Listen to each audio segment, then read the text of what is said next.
Welcome to Quick Tips from the C-Suite. I'm Travis Thomas, and over the past 25 years, I've had the privilege of sitting in hundreds of boardrooms alongside founders, CEOs, investors, and executive leadership teams. Some meetings were filled with optimism, others carried the weight of uncertainty, and some centered on acquisitions, others on succession planning, executive hiring, and strategic growth, or actually navigating moments that would ultimately define the future of that organization. And from the outside, many of those companies looked remarkably similar. Healthy financials, strong market position, talented executive teams, extremely confident leadership. Yet over time, I began noticing something that almost never appeared on the board's agenda, and it wasn't discussed during quarterly business reviews. It never appeared actually on that income statement, and it wasn't reflected in the EBITDA. And no auditor would ever identify it during the due diligence. Yet it quietly influenced almost every important leadership decision that followed.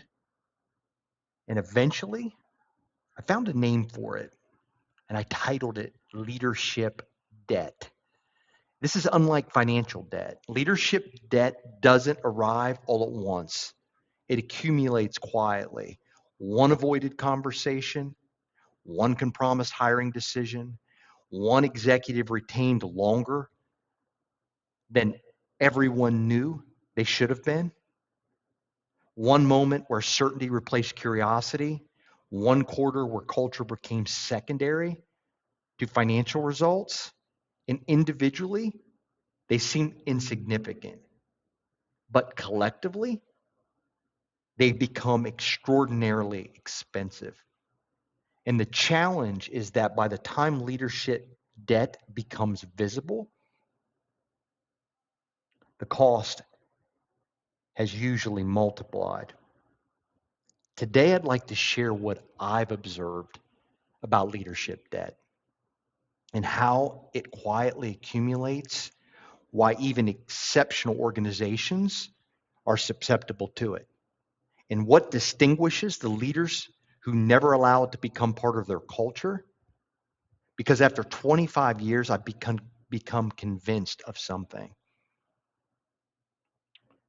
The greatest threat to enterprise value isn't always found in the marketplace. Sometimes it's quietly accumulating around the board table itself. So let's begin. One of the questions I'm asked most often is, Travis, what actually do you mean by leadership debt? And it's a fair question because unlike financial debt, you can't measure it on a spreadsheet, and that scares people. There isn't a line item for it. There's no dashboard to track it, and no quarterly report announces that it's beginning to accumulate. Yet I've watched organizations spend years paying for it. Leadership debt is the interest organizations pay on yesterday's avoided leadership decisions. I'm going to repeat that. Please write this down. It's really important. Leadership debt is the interest organizations pay on yesterday's avoided leadership decisions. And it rarely begins with one catastrophic mistake. It begins with something much quieter, a difficult conversation that never happened, a leader who should have been coached but wasn't, an executive who has outgrown the role yet remained because replacing them felt uncomfortable, a hiring decision made for speed instead of long-term alignment, a board that sensed something wasn't quite right but convinced themselves to wait just one more quarter. We've all seen it, and none of those decisions seem significant in isolation. In fact, most feel completely reasonable at the time. And that's what makes leadership debt so difficult to recognize. It accumulates quietly, almost invisibly, until one day everyone begins asking the same question: what happened? The truth is, Nothing happened overnight. The organization simply reached the point where years of small compromises finally became impossible to ignore. And after 25 years, I've noticed something that continues to surprise me. Leadership debt almost never begins because leaders lack intelligence. It begins because they're human. We avoid difficult conversations because we care about people. We're humans. We delay executive transitions because of loyalty. We convince ourselves that another quarter, another coaching conversation, another opportunity might somehow produce a different outcome. And sometimes it does, but often it doesn't. And every time we postpone the decision we already know we'll eventually have to make, the interest quietly compounds, not only financially, but culturally, emotionally, strategically. That trust begins to erode. And high performers become extremely frustrated underneath this dynamic. Decision making slows, accountability becomes inconsistent. The culture doesn't collapse, it simply becomes a little less honest, a little less courageous, a little less aligned until eventually everyone feels it, even if no one can quite explain it. One observation has remained remarkably consistent throughout my 25 plus year career. Organizations rarely decline because of one major leadership failure. They decline because they slowly normalize small leadership compromises. And once these compromises become culture, leadership debt begins compounding faster than anyone realizes. And that's the moment that every board, every CEO, and every executive team must learn to recognize, because the earlier leadership debt is identified, the less expensive it becomes financially, operationally, and perhaps most importantly, humanly. One of the reasons leadership debt is so dangerous is because it's almost never announces itself. It doesn't arrive with a crisis, it arrives with subtlety. A little less candor in executive meetings, a little more hesitation before someone challenges an idea, a little more time spent protecting positions instead of pursuing the truth. This is nothing dramatic, it's just small shifts that are easy to dismiss until one day they're impossible to ignore. And I've often thought about leadership debt the same way I think about structural fatigue in an aircraft. The failure isn't created on the day something breaks, it's created over thousands of flights through tiny stresses that were never significant enough to demand immediate attention. Leadership works much in the same way. Organizations rarely fail because of one catastrophic decision. They fail because hundreds of small leadership moments quietly accumulate beneath the surface. Every avoided conversation, every unclear expectation, every compromise on standards, every executive who remains in a role, everyone privately knows that they've outgrown every decision made to preserve comfort instead of creating clarity. It's actually really simple. Individually, they're easy to justify. Collectively, they begin reshaping the culture. I've noticed leadership debt usually compounds in four predictable ways. First, truth begins arriving more slowly. Pe- People still speak, don't get me wrong, but they become more selective to what they speak. The difficult conversations happen after the meeting instead of inside it. Second, decision making becomes heavier. Not because leaders become less capable, it's because unresolved issues begin competing for the same attention as strategic priorities. The organization spends increasing amounts of energy managing what should have already been resolved. Third, high performers quietly disengage. Exceptional people don't leave because the work is difficult. They leave when they lose confidence that difficult issues will ever be addressed. And finally, the organization slowly loses ability to be honest with itself.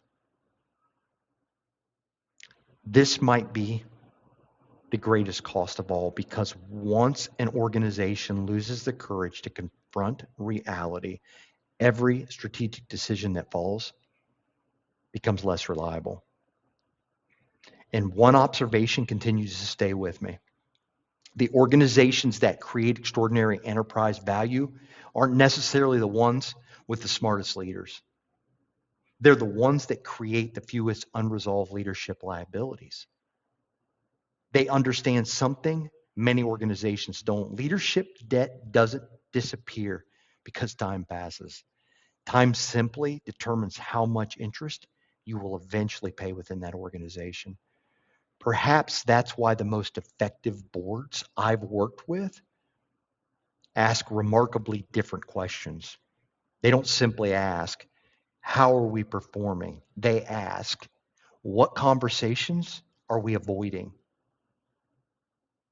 Where have we mistaken loyalty for accountability? What leadership decisions are we hoping time will solve for us? Because they understand something that's so easy to overlook. Leadership debt compounds most rapidly in organizations where difficult conversations become optional. And once honesty becomes optional, performance eventually follows. As I've reflected on leadership debt over the years, I've been convinced of something very important. It rarely begins with a leadership problem. It almost always begins with a leadership blind spot. And that's an extremely important distinction, because blind spots don't exist because leaders lack intelligence. They exist because every one of us eventually becomes accustomed to seeing the world through our own experiences, our own successes, and our own assumptions. The longer we're successful, the easier it becomes to trust our conclusions more than our curiosity. And that's often where leadership debt quietly begins. One of the questions I find myself asking CEOs more than almost any other is remarkably simple. What leadership decisions are you postponing that you already know you'll eventually have to make? It's amazing what happens after that question. It usually starts with silence. It's not because they don't know the answer, because they do. Most leaders already know where leadership debt is accumulating. They simply haven't given themselves permission to confront it. Sometimes it's an executive who no longer fits the next stage of growth within that organization. I've also seen it's a succession conversation that's been delayed for years. Sometimes it's a culture that's becoming increasingly polite instead of increasingly honest. I've also seen, and I've identified, it's the leader themselves. One observation has remained remarkably consistent. Leadership debt accumulates the moment leaders begin protecting comfort more than clarity. Comfort says, let's give it another quarter. Clarity asks, what is the organization asking of us right now? Comfort protects relationships. Clarity protects the mission. The finest leaders, the most predictable leaders, somehow learn to honor both. I've also noticed something else I want to share with you. Leadership debt rarely develops because leaders make bad decisions. More often, it develops because good leaders delay the necessary decisions. That's a huge difference. Most CEOs I know care deeply about people. That's one of the reasons they became successful. They're people and culture focused. But compassion without courage eventually becomes compromise. Write it down. Compassion without courage eventually becomes compromise. And that compromise, when repeated often enough, becomes the culture. And perhaps the most difficult realization I've encountered throughout my career is this: organizations don't struggle because they lack strategy.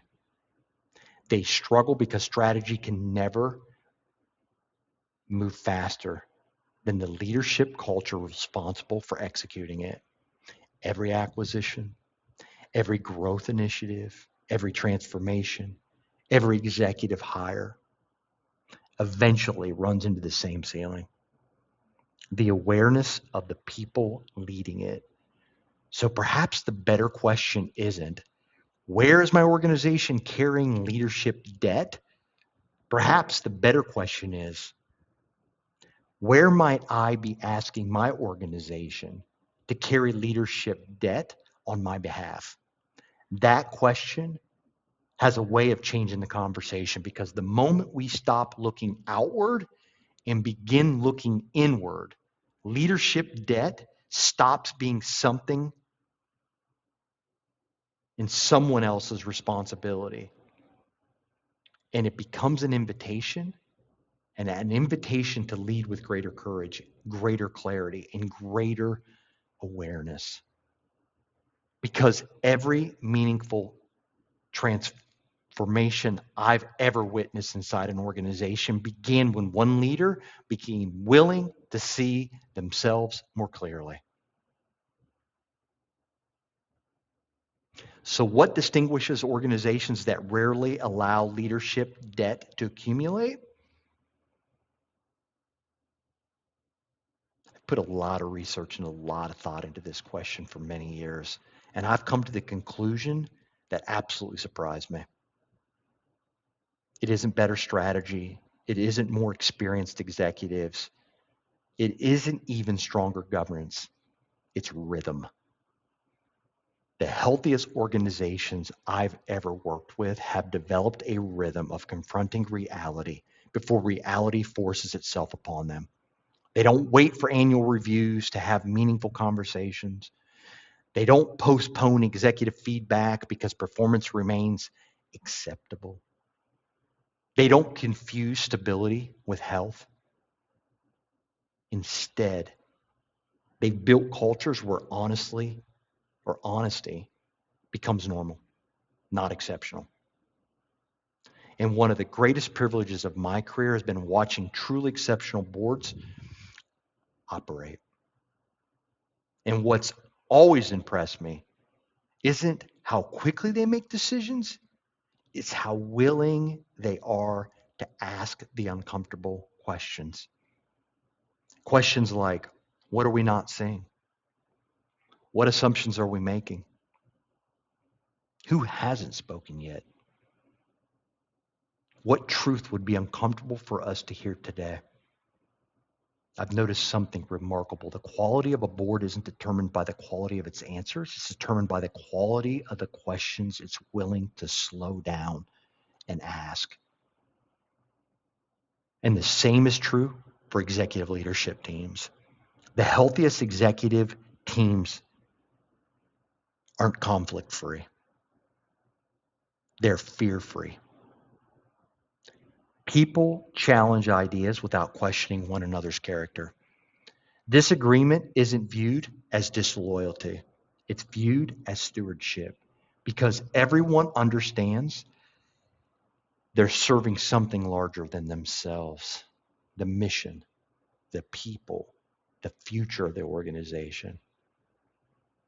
And I've often said that the culture isn't created by what leaders say, it's created by what leaders repeatedly tolerate. Every difficult conversations that's avoided teaches the organization something. Every compromised standard teaches the organization something else. Every courageous conversation teaches the organization something. And leadership is always teaching, even when leaders believe they're saying nothing at all. Perhaps that's why I believe the strongest organizations invest as intentionally in leadership conversations as they do financial planning. They regularly examine the health of the executive team. They challenge succession assumptions. They evaluate alignment. They create space, safe space for honest feedback. And not because something's wrong, but because they understand something profoundly important. Leadership health is not an event, it's a discipline.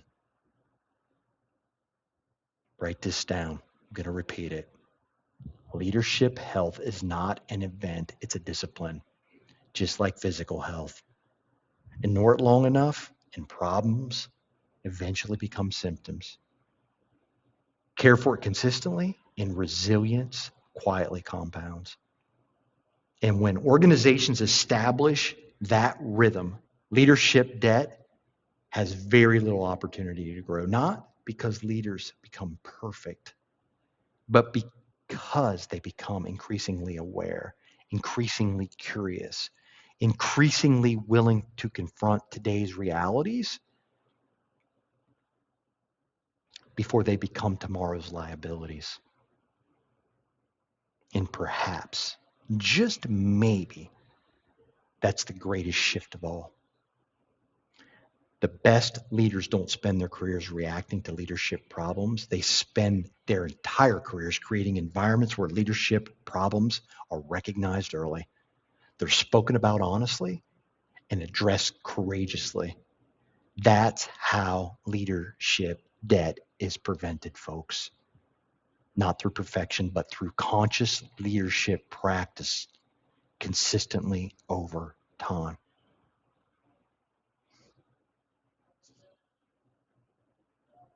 As I reflect on today's conversation, I find myself thinking less about leadership debt and more about leadership itself, conscious leadership itself. And over the years, I've come to believe that every leader is given two responsibilities. The first is visible. It's growing the business, creating value, serving customers, delivering results. Those responsibilities are measured every quarter. But there's a second responsibility,